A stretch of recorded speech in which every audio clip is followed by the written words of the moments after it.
Peter Pan ficou conhecido como o eterno menino, a eterna criança, no mecanismo de não crescer, não se tornar adulto, se manter no lugar infantil, ainda que o tempo passe, pode ser reflexo de coisas internas que pessoas vivem por aí. Quer dizer, suas histórias, seus percursos, a sua família e até o que ela entende de vida adulta pode influenciar ela a ficar como um mecanismo de defesa num estereótipo interno e externo voltado à infância a qual ela consolidou. Pode ser para fugir da adultez? Ou será que é porque a infância é muito deliciosa? Vamos entender melhor isso e compreender por que isso acontece e que mecanismo é esse defensivo de não querer crescer, não querer encontrar a vida adulta e se manter eternamente na infância. Meu nome é Victor De Gasper, eu sou psicólogo clínico e escritor. É um imenso prazer te ter por aqui. E para quem gosta de reflexões humanas, aprofundamento, mesmo que seja da área da saúde ou não, isso aqui é um canal para todas as pessoas. E por isso, te convido a se inscrever no canal, a curtir o vídeo e ser sempre muito bem-vindo. Para pensarmos nesse apego excessivo na infância, para esse medo da vida adulta, tem uma palavra-chave que linka os dois campos, né? Que é a transição. É natural, pelas fases da vida, que em algum momento haja a transição natural entre aspectos mais infantis que vão sendo diluídos por aspectos mais adultos. E o que são esses aspectos, né? Há sinais sociais, há sinais internos, há sinais da maturidade individual, mas fato é, isso vai se convertendo à medida que o sujeito vai cronologicamente vivendo, crescendo, se desenvolvendo no geral.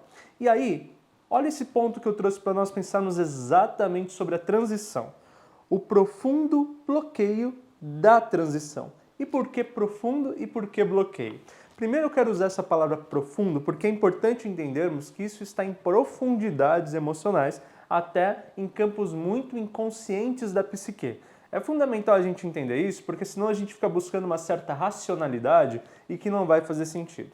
Aliás, o modo defensivo de alguém ocupar esse lugar e não ver nada estranho é de fato racionalizando. Ah, mas isso não tem nada a ver, é normal, sou eu, é meu jeito. Bom, uma série de racionalizações que vão dando uma certa autorização interna para essa pessoa se sentir à vontade de se manter nesse campo sem nenhum estranhamento.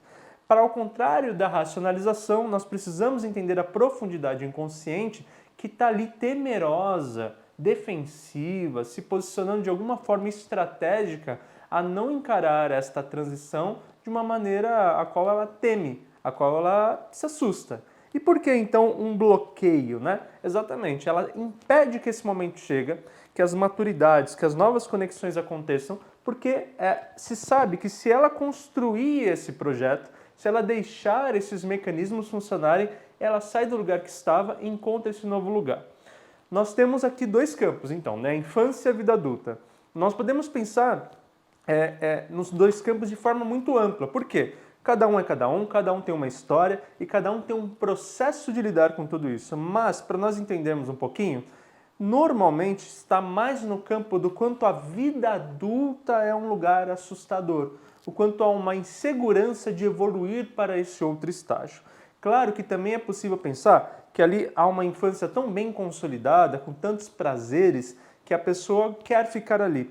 Mas normalmente quando a gente está falando em aspectos gerais, tá, de que essa pessoa teve uma boa infância, na verdade ela se sente completa, segura e não neutraliza ou impede que os próximos passos aconteçam, entende? Então, ainda que ela goste muito dessa infância, tem que ter o complemento do medo, do amedrontamento do que vem pela frente, ao ponto não só dela não querer sair daqui, mas temer o que vai encontrar.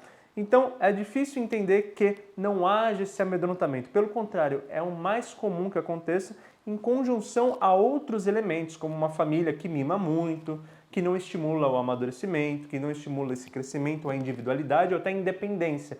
Porque sim, podemos estar falando de um jogo familiar que dinamiza para que sim, essa pessoa continue sendo essa eterna criança. Ou seja, não é só uma construção que houve dentro dela. Talvez tenha uma rede familiar que quer, mesmo também conscientemente, que essa pessoa, esse sujeito, continue nessa posição.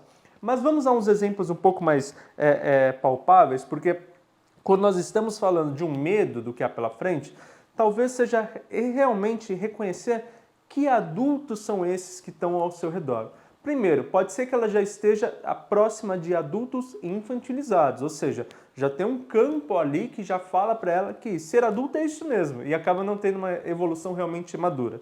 Claro que a gente está falando aqui de termos um pouco subjetivos, mas estamos sim falando de pessoas que não conseguem lidar com a responsabilidade maior da vida adulta, com a independência maior que uma vida adulta propaga. Então a gente vai entendendo alguns parâmetros que sim, dá para entender se avançou ou não avançou. Então pode ter uma família super já nesse complexo infantilizado, e aí uma pessoa infantilizada casa com outra, aí tem um filho, mantém ele nesse sistema e assim vai construindo. Ou até diante de adultos que foram incapazes de ter uma vida adulta equilibrada, estável, saudável. Então, ela lá é uma criança, tem lá o seu lugar protegido da não responsabilidade, do não enfrentamento de alguns temas, e vê os adultos que são responsáveis por esta ampliação se degladiando, se machucando, sofrendo, né, se prejudicando. Fala, bom, eu não quero ser isso. Se ser adulto é isso, é essa tensão, é esse sofrimento, é essa angústia, por razões individuais ou razões sociais, eu não quero, eu não posso, eu não posso aceitar que esse seja o meu caminho e acaba tendo então essa fixação nesta infância. Então é sempre um mecanismo de aonde eu estou e para onde eu vou. Muitas vezes fortalecido que aonde eu estou é um lugar a se manter e para onde eu vou é um lugar que eu vejo que eu não quero ir, que me assusta, que me incomoda. Sem contar, como eu estava complementando, adultos que podem conduzir para que esse sujeito continue infantilizado, às vezes porque compensam neles uma necessidade de aprisionar o outro, uma insegurança afetiva que quer manter esse outro sobre suas mãos, sobre seu controle, não quer que esse sujeito avance porque talvez essa pessoa não conseguiu avançar na vida e fica projetando que esse também não vai, porque não quer ter essa inveja, não quer ter ciúmes. Então é amplo a questão, mas na sua reflexão individual, pense sempre: por que é difícil ir para lá? O que tem neste futuro, nessa adultez que assusta tanto? Agora a gente pode ir um pouquinho mais à frente. Para a gente entender essa base, eu trouxe aqui a infância como espaço mais confortável. Veja que eu falo mais confortável não significa que nossa, é um conforto geral, tá tudo certo, não tem problema nenhum. Não é isso. Mas perante as opções que ela vai vendo na vida, parece que é este lugar infantil, e a própria infância tem várias fases, então talvez ela até regrida mais, fique em lugares muito infantilizados, né?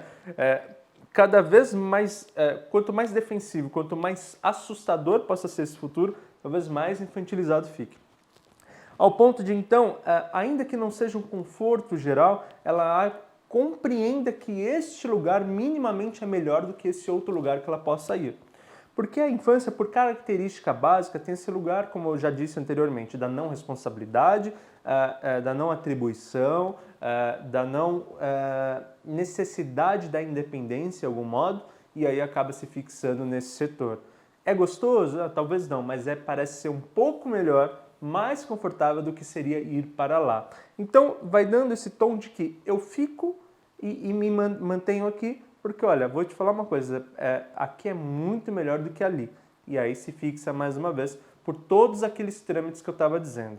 E claro, é preciso entender que este conforto acaba ganhando ou ofuscando, né, ou melhor, abafando é a melhor palavra, todas aquelas tensões que nem deixam a vontade de se desenvolver aparecer. Porque a gente tem vontade, quero ter um relacionamento, quero trabalhar, quero ganhar meu dinheiro, quero ter minhas responsabilidades. Opa, o medo superou esta procura, o medo superou esta vontade. E a infância vem para abafar esse medo. Pronto, circuito fechado, fica lá atrás mesmo. E se falamos então dessa fixação na base, vamos mais uma vez dissecar o que é este futuro adulto, né? Eu coloquei aqui a adultez como símbolo do que não quer viver. No primeiro ponto, quando a gente estava lá da profundidade do bloqueio, eu já falei bastante, né, no geral de tudo isso, e aqui estou esmiuçando um pouco mais. Falando sobre a adultez como símbolo, exatamente entender que para ela, a adultez ela fica resolvida através desses simbolismos próximos dela. Porque a adultez pode ser muitas coisas, né? Há um mundo vasto de muitas culturas, de muitas formas de viver a adultez, de ser adulto, mas ela vai nas experiências que ela tem mais próxima. Por quê? As experiências que ela tem acesso afetivo, que ela está vendo o sofrimento por perto, ou o prazer por perto, ou que caem as consequências sobre ela. Normalmente a gente está falando então dos pais, dos cuidadores, da família. Então este lugar aproximado é o que vai simbolizando, preenchendo realmente as camadas que dizem para ela, ser adulto é isso, ser adulto é por aqui, né? Então, a adultez acaba sendo um símbolo de tudo que resume para ela a esta vivência que está à frente. Ou, como também sugerimos aqui, até o que atrás está faltando, né? O que nesta infância se coloca tão de forma protagonista a ponto dessa adultez não convencer ela de ir em frente, né? É muito complexo entender de uma maneira geral o que cada um é nesse processo, porque é sempre um processo íntimo. Individualmente, numa terapia 1 a 1, dá pra gente entender, dá pra gente processar com certeza. Mas veja que aqui eu estou colocando de maneiras amplas para que você perceba aonde a história a qual você está refletindo, a sua ou de alguém próximo, se encaixa, tá bom? Então, quando eu falo adultez como símbolo de que não quer viver, é para além até do que há na adultez que é ruim. Também estamos falando do que ela não quer deixar de ter da infância. Então, por exemplo, eu não quero viver a responsabilidade que na infância eu não tenho. Eu não quero viver uma vida tão séria, porque na adultez eu tenho a graça, eu tenho a flexibilidade, eu tenho a diversão de certa medida, então eu não quero viver a ausência dessas características, né? Então também está falando do que ela não quer perder, do que ela não quer viver, do que ela não quer deixar de lado, do que ela não quer passar a ter, e aí sim vai se resumindo esse campo. Por isso que tantas vezes é importante que crianças, por exemplo, que vão à escola, que têm amigos, né, que têm outros campos adultos por perto, possam pluralizar dentro de si o que é ser adulto e até o que é ser criança. E poder assistir à transição de outras pessoas e perceber o quanto que esse processo pode ir ganhando novas referências. Por quê? Se eu tenho só uma referência muito íntima, muito fechada, só ali da minha família, bom, eu fico com um esboço muito encurtado do que é viver, do que é crescer, e fico então aprisionado numa certa reflexão, um recortezinho pequeno do que é a vida. Claro, é a sua vida, mas quando tem a possibilidade de vivenciar mais sobre tudo isso, é o lugar que ela consegue alcançar referências maiores e, quem sabe, destravar esses processos. E mesmo que a longo prazo, e mesmo que de forma um pouco mais atrasada, ela possa ir adquirindo a capacidade de adquirir a sua independência e também de abrir mão, de certa forma, daquilo ao qual ela já tem condição de deixar para trás, que são comportamentos dependentes e muitas vezes até que colocam ela em situações de vulnerabilidade. Afinal, no mundo adulto, as coisas não são tão gentis ou tão fáceis como ser cuidados simplesmente. Mas para nos desenvolvermos, precisamos sim enfrentar essas etapas, esses ciclos, esses desafios para que coisas internas nossas, grandiosas e adultas, possam se concretizar. Bom, fato é, ser Peter Pan não é uma boa ideia para quem vai crescendo. Afinal, o eterna criança não realiza sonhos de uma vida. Realiza talvez os sonhos brincantes ali da primeira era da vida, o que é interessante, é gostoso e é importante, mas não concretiza aquilo de maior que possa chegar para uma história ser de fato completa. Muito obrigado por me acompanhar nessa reflexão, por mais uma vez estar comigo nesses pensamentos. Eu te convido a se inscrever no canal mais uma vez, a curtir o vídeo e comentar, contando a sua história, suas experiências. É um namorado, uma namorada, é um pai, é uma prima, é a mãe. Quem aí ou é você que se sente aprisionado nesse lugar do não crescimento? Compartilha com a gente, será um prazer ter o seu comentário, ter o seu relato. De resto, como sempre, eu desejo que você seja feliz e estamos super no caminho certo. Um beijão!